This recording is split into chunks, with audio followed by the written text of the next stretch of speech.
This is the What's a Josh podcast. Get in touch with Josh through whatsajosh.com. Rich Fields, do the intro. Here's your host, Josh David. Hey, welcome to it. I believe this may be the first episode of the newly renamed What's a Josh podcast. This was kind of the Paranormal Exploring podcast, the 419 podcast thing I was doing a while ago. How many podcasts can one guy do? Let me tell you, not that many. Today, we're actually kicking things off a little bit different, and I have to be honest with you. I have not interviewed anybody in years. I don't even think I interviewed anybody in my last full-time radio gig, which was over 10 years ago. I can't even, honest to God, remember the last time I interviewed somebody. If you asked me who, I would say I have no idea. But today, I'm super excited because Marty Raybon is going to be on the show to kick things off. If you don't know who Marty is, he is the lead singer of Shenandoah. Shenandoah, 2 Roses, you know that song. It's been all over my TikTok, and I got to say, I feel like I've somewhat manifested this because I've had 2 Roses stuck in my head now for like the last, I don't know, month. When I found out that Shenandoah was coming to Northwest Ohio. They're coming to the Hamler Country Fest coming up on Friday. They're going to be taking stage at 9:30. There's going to be a lot of really good bands, by the way. If you're looking for something to do this weekend, the 16th and 17th, they've got music. The gates are starting at 6 o'clock on Friday. That's when they open. National Anthem is 6:30. Wes Garcia is performing at 6:45. Nashville Crush at 7:45. Shenandoah at 9:30. It doesn't end because at 11:15, the Hubie Ashcraft Band is going to be playing. And they've got a full slate on Saturday as well. All the information, if you go to HamlerCountryFest.com or over to my website, whatsajosh.com, or to our country site, which is riverratcountry.com. It'll give you all the information. Let's jump right into it. Marty talked to me for like a half hour. I did not expect to have a half hour worth of a conversation with Shenandoah today, and we could have, honest to God, talked for hours. So this is going to be the raw, uncut interview of a music legend talking about country music, how it was, where it's going, what he's thinking of things, and he is a super nice guy. So without further ado, let's jump into it. My interview with Marty Raybon of Shenandoah. All right, joining me on the hotline is the voice that's helped define late 80s and 90s country music, Marty Raybon of Shenandoah, from 2 Roses to Sunday in the South, and many more. Their songs are part of the American country music fabric. Now they're back on the road with the Extra Mile Tour, and they'll be live right here in Northwest Ohio for the Hamler Country Fest coming up on Friday. Marty, welcome aboard, and thank you for being here. Hey, man, it's good being with you, Josh. You know, good being with you, pal. And it's funny, I kind of said this off the air, but I got to say it again. I am so honored to have you on this show. I can't believe I'm talking to Marty from Shenandoah right now. Brother, that's awful kind of you. I appreciate that. Shoot, man, I appreciate what you do and appreciate being able to chat with you.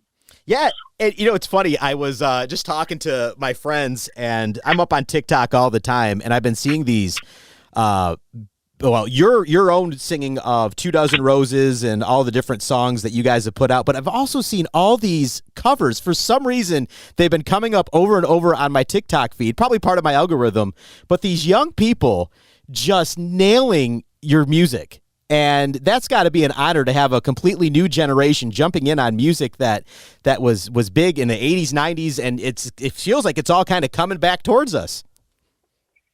Yeah, you know, and to tell you the truth, it's kind of like the Willie Nelson. Somebody had made the statement about you know that's the way Willie did.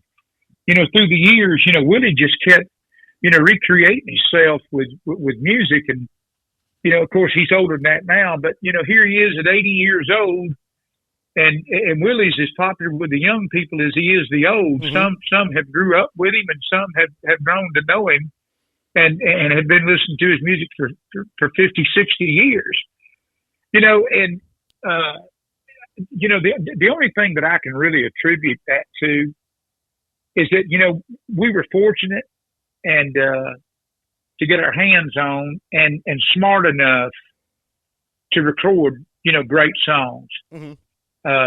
you know, because when it comes down to it, Josh, you know, you being at radio, brother, you know exactly what I'm saying. Right. Look, it comes down to the song, and whether somebody likes it or whether it speaks to them. You know, look, music either makes you laugh or it makes you cry, but it's got to emotionally move you in some factor. And you know, for some people, you know, just like a church on Cumberland Road may want you to, you know, drive down the road and turn the radio up. Where you'd listen to a Sunday in the South, and you know, it give you remembrance of, you know, sitting on the front porch or the back porch or out there in the yard under the shade with family, and you know, in lawn chairs eating watermelon or something, and just knowing the peacefulness of a song that would capture that part of your psyche. And you know, that's what music does. And we were fortunate enough, you know, to get our hands on 16 of them, you know, that have worked really, really well, you know, through our 39. You know, next year we'll celebrate 40 years in this business, and you know, it's just amazing. I mean, it really is. To even believe, you know, because I don't think that anybody starts out a career and they say, you know, 40 years from now. You know, I don't know that anybody starts their career. I know we didn't. And the reason why I can tell you we didn't is because, you know, at the time when we came out, what record labels would tell you, what management would tell you, and promoters and everybody else in the business would tell you, you know, look, you're only as good as your last song. You know, we never believed that. You know, we kept saying that. And I know better than that. Look, I know we had a song, and I know it was a hit. But people are still loving it, you know, tonight as much as they are this brand new one, this somewhere in the vicinity of the heart. They're loving that as much as they are 2 dozen roses. You know, so it's just you know, and I don't mean to get too deep, but it's just a transfer of what feelings bring to people when they hear tunes and you know, what it means to them, and you know, because everybody's got a different story. Mm-hmm. You know, that's one of the reasons why I never really liked doing videos all that much, because when you would do a video, you know, you would pinhole, you know, what that song was supposed to be saying to people. And they go, I don't feel that way about that song at all. You know, it means something entirely different to me. And so therefore, you know, some songs we did videos on and some we didn't. In fact, you know, 2 dozen roses, we never did a video on 2 dozen roses. And, which it's pretty self-explanatory, but everybody's relationship with whoever they were in relationship with, it changed. I'm going to talk deep because I love country music. And one of the things that I've noticed as a lot of my history is in pop radio, and I moved to country music radio from a fan into country radio probably about 5 years ago. So I really got deep into it, and you're listening to it at a different level. And I've never, prior to about 4 or 5 years ago, I've never had a song that's ever brought happy emotion, but never anything that really dug deep. The further I got into country music and listening to country music, the only genre of music that has ever made me cry, and in a good way, right? There's something about country music and even the way you with Shenandoah and the music you guys have put out that brings you right back home and just gives you these, whether it's sad crying or happy crying, that emotion is something you don't get from maybe rock music or pop music as much as you get from real country music like you guys have just nailed for all these years. Well, you know, it's literally songs of the commoner. Yes. You know, in fact, you know, Merle Haggard was known as the poet of the common man. And, you know, the songs he wrote, the songs he recorded, the songs George Jones sang, you know, and down through the years, and you know, Kenny Rogers with Coward of the County, the Gambler. Mm-hmm. You know, it was story songs that, you know, that would say things, and in the theater of somebody's mind, they could see that story. And, you know, what you would try to do as a singer, as a vocalist, you would try to help to paint that picture, you know, emotionally, you know, and you know, when we did Mama Knows, I can remember, doing Mama Knows and thinking, my goodness sakes alive, that's such a very moving song. It's so true. Mm-hmm. Because I can remember when I was a little old boy, and I say little old boy, I was probably, I don't know, 8, 9, 10 years old. My mother smoked, and me and my brother, we'd take cigarettes out of her pack when she wasn't looking. And man, we'd get off in the backyard, we'd light them things up, and it was like, we wasn't smart enough to know she could smell the cigarette smoke on us, or either, recognize that, she had about 6 cigarettes missing from a brand new pack she just opened. They're going somewhere. Right. So, and you could reflect on that. Well, people can do the same thing with different songs when they listen to them. The first date, next to me, man, I'll never forget the first date I had. Me and Sweet Thing, we riding down the road, and I knew that we started really getting close when we riding down the road in the pickup truck. She's scooting up next to me, and we going wherever we going, and man, we going steady. Right. And people look back and they reflect on things like that, are real things, and then you turn right back around. And then you get to the verse of Mama Knows, and it says, well, I wasn't home when Mama passed away. Mm. Yeah, that's a powerful line. That's a powerful line. Now, as we're speaking about music and speaking of music that kind of brings you back home, Sunday in the South, the collaboration that you guys done with this, the new recording with Jason Aldean and Luke Bryan. Beautifully done. I was watching the videos, and we talked about videos a little bit, but I kind of watched the original video, and then I watched the new video, and I'm like, oh my gosh, it's an updated version. It looked like it was all not exactly the same, but it looked like it was all filmed in the same area. And the sound, you guys have not skipped a beat, and then to add those two in, it just brought everything together. How was that collaborating with those guys? Well, first off, Luke and Jason, man, they're good cats, man. They're good guys, and they're like everybody else. They're big country music fans. So are we, and we always have been. There's other artists in this business that we love. I can name Zach Top, Cody Johnson. Yes. And go on and on about the acts that are out now.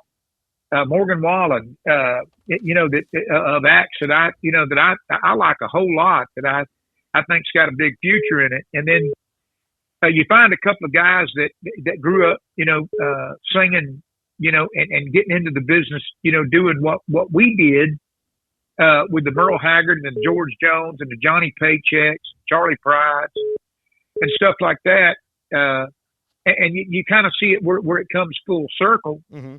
And then you get an opportunity to work with it. Man, I'd have given anything in the world if we could have done a record with Merle Haggard or done a record with George Jones or Johnny Paycheck or Gene Watson. I mean, we still can with Gene, but you look at that and the opportunities that lay today that during our time didn't. Artists were doing what artists were doing, unless it was just something that was certainly arranged by, managements or record labels or something like that. It was almost like an act of Congress when two groups got together on a record. And today it's not like that. I was invited to come and do one of the 30 number one records that Luke Bryan has had in his career. And while I was there, doing one of his numbers. And in fact, I'd got done singing, and Jason and his wife was standing backstage, and Jason and I got to talking and this kind of stuff. And I said, man, we just recut Sunday in the South. And I said, man, people have been sending me videos of y'all on your shows, doing Sunday in the South. And he goes, yeah. He said, man, that's Luke Bryan's favorite song. And I said, wow. I said, you think you'd want to come and be a part of that? Because now let me give you a little backspin on this. Most of the time when you sign with a new label, and we had, when you sign with a new label, what they want to do is they want to go and they want you to record, 5, 6, 7 songs of your past catalog. In other words, songs that you've already had out. And anyway, so the new label we signed with, 8-track, want to know if we would, cut 8 of the tunes that we have cut, and one of them was Sunday in the South.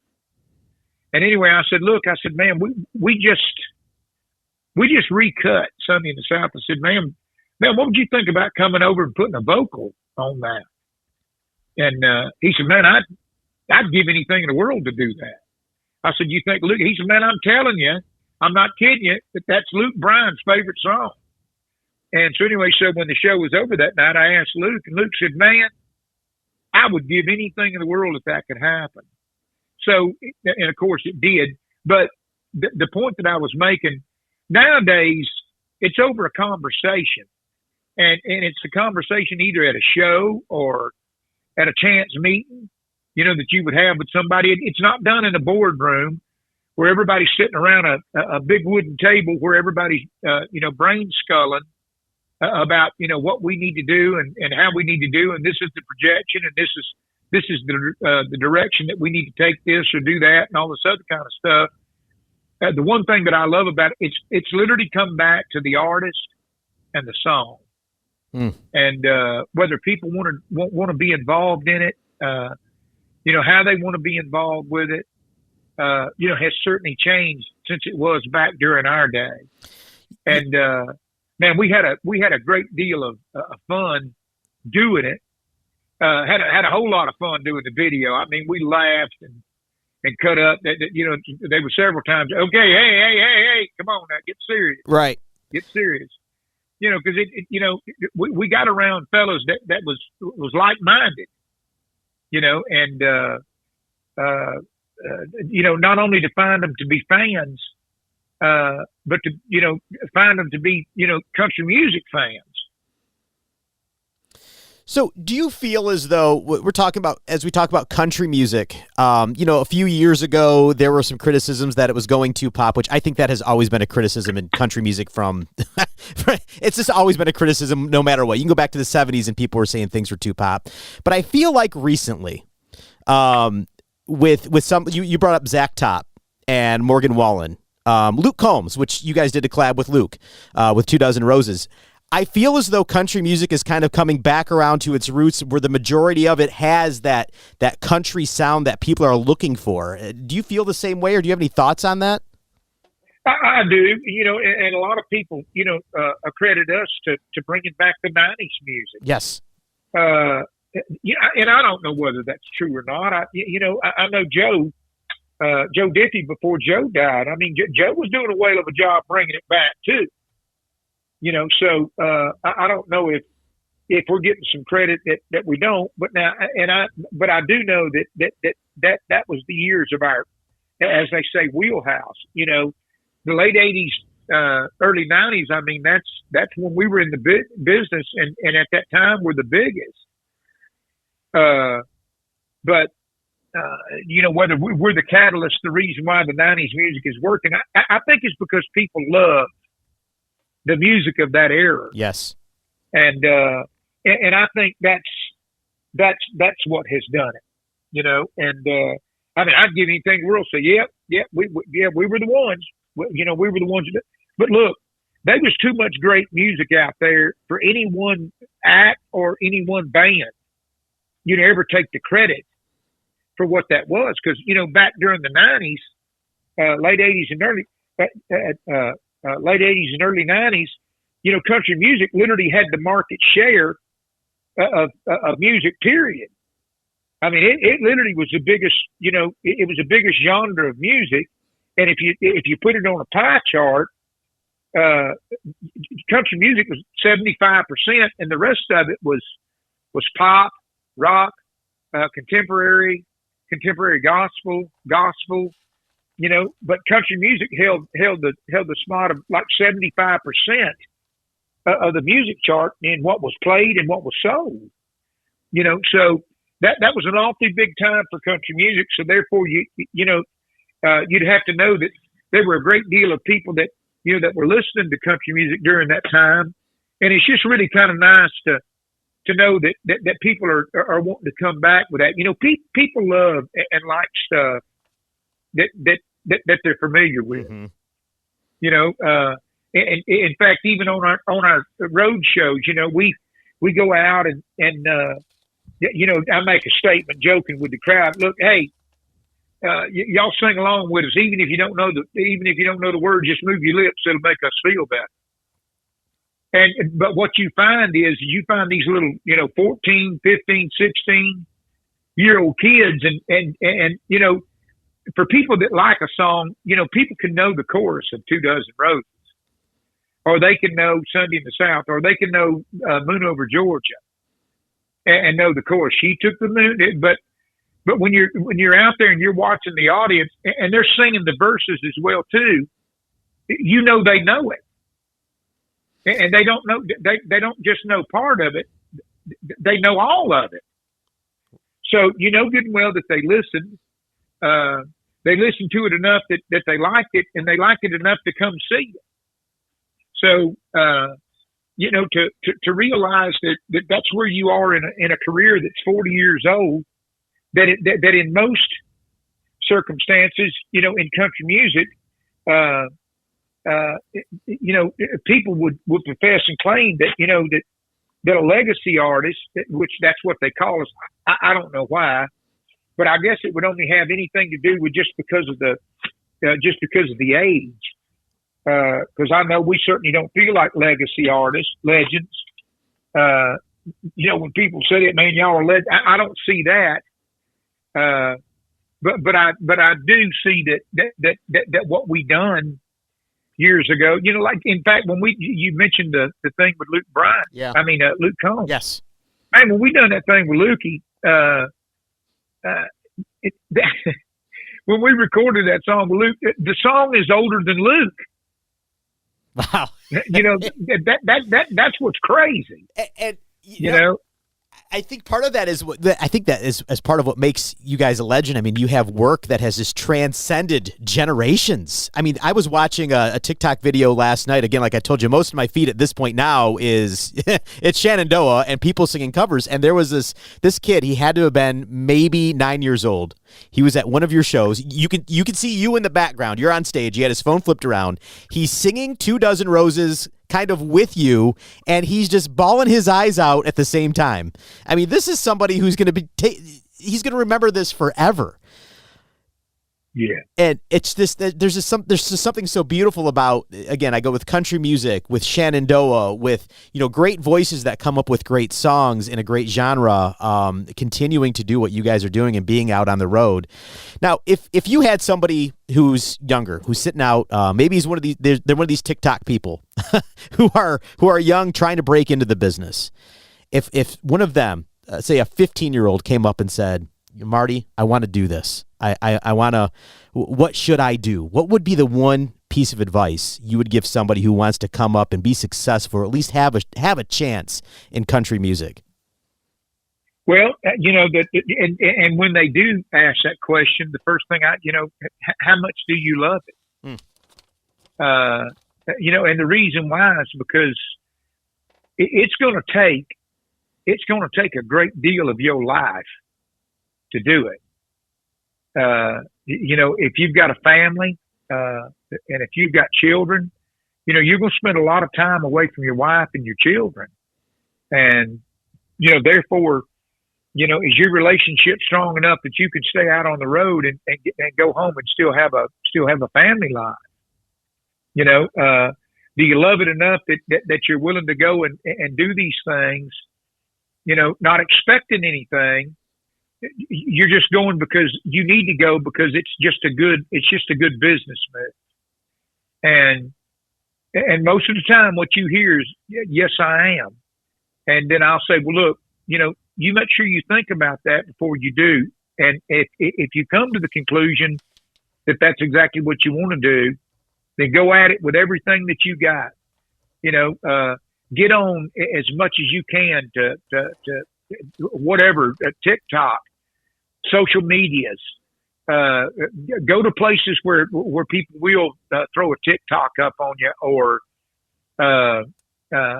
something else. Somebody will video you and put it up on their Facebook, or whatever, and just continue to do it. And somebody can say, "Well, I don't know about that." Well, ask Zach Top. Zach Top a year and a half ago wasn't in the shape he's in today, and old Zach's tearing it up. Absolutely. But a couple years ago, Zach's wondering if he's even going to stay in this business. So that's what these getting with people, and being able to drive your heart so that people can see it. Are these TikToks, these videos on Facebook, and where people's out, and all the other streaming mechanisms that people have nowadays, and the way that you can get yourself and who you are out in front of people, and let people get to knowing who you are. Because it's one thing for people to like a song, and that's a good thing, and it's another thing if people like who's doing it. Yeah. Now, do you guys have any more collabs set up or in mind, or anybody who you want to have a collab with in the future? Well, and tell you the truth, when we recut this stuff, we no more had in mind that that's what we were going to do on this record than anything. The record label just wanted to do it, and the next thing you know, we got to. In fact, my niece had sent me a video. She went to Luke Combs' show, and she goes, "Uncle Mark, listen to this." So anyway, so she was videoing Luke, and he was doing 2 Dozen Roses. So I seen Luke at the award show, and I said, Luke, bro, man, you want to come over and put a vocal on this second verse of 2 Dozen Roses? And he said, "Yeah, man." So again, what I was talking about a while ago, how decisions like that are made. You just don't know how things are going to go. Now, we got a few things in mind, but then again, it wasn't what we set out to do when we re-recorded. We got new stuff that we want to get out. Mm-hmm. And there is a duet of a brand new one that we've been dying to get out. But, with the 2 Dozen Roses and the Sunday in the South, you don't want to trample on what's working for you right now. In other words, you don't want to knock that. You don't want to knock that out of play when it's playing well for you. So we're waiting our process, but yeah, we've got another one coming, and then on top of that, then we've got another one after that that's from one of the older songs as well too, a Mama Knows, and that it just if it all comes together would be really exciting. It really would. It would be something that it seems like people are really enjoying, and if we could make those things happen, I think it would just continue to allow this thing to grow, not just for us, but for country music and the growth of it. Absolutely. It's super important and super great that, again, you guys are active. You're touring. The Extra Mile tour is happening right now. I just pulled everything up. Of course, you're going to be here in Northwest Ohio on Friday, but I got Kentucky, Wisconsin. I'm just throwing some states out here. Texas, Virginia, all over the place. Iowa. Super excited. I'm going to be in the crowd on Friday, and that show I just pulled up Friday night, this Hamler Country Fest. The lineup is amazing. Wes Garcia, Nashville Crush, Shenandoah, and then it doesn't just end. The music continues all night. The Hubie Ashcraft Band taking stage after you guys. So it's going to be a big party for everybody. Yeah, no. Hey, brother, we're coming up there ready to have a big time. We love the state of Ohio. The people up there are, man, so hospitable, and they always have been through the 39 years we've been beating up down that state. from Columbus to Hamler. It's just, people have just been extremely good to us. They come out, they enjoy the music, and it's just, man, it's just a great place to go and make music and to have people enjoy it. And they give that back and applaud and just singing along and having a good time. And that's what we're all about anyway, is a high energy show. And we love people listening and singing along and clapping and hooping and hollering, because, for 90 minutes or 2 hours, however long we play at whatever show we're given, if we can get people's mind off of everything that's going on in their world for 90 minutes or 2 hours, then at the end of the evening, then the good thing about it is when the people leave, that they realize that they were a part of a show instead of just sitting and witnessing one. And if we've done that, then we've done our job, and the way we look, we don't play for promoters, although they hire us. We don't play for the marketeers. They're not who hire us. I mean, they hire us, but that's not who we do it for. It's the crowd that comes. That's who we do it for. Yeah, we are super excited to have you in town. I just at this point I'm speechless. Head over to the website, you guys, if you want to check out the tour, new music, everything going on with Shenandoah, ShenandoahBand.com. The Hamler Country Fest coming up on Friday. These guys are touring everywhere. It's great to have you guys still active. It's so important for the future of country music to have. I don't know, just like voices like yours, people like you involved and mixing in with this younger generation to really keep country music strong. So Marty Raybon of Shenandoah, thank you so much for everything you are and everything you do. We appreciate you. Hey, man, I appreciate you as well too, brother. And thanks for letting me come on with you and let's talking about this. And man, we look forward to seeing everybody. Man, everybody come on out, be ready to have a big time, kick your heels up. And I assure you, we're coming the same way. All right, Marty, thank you so much.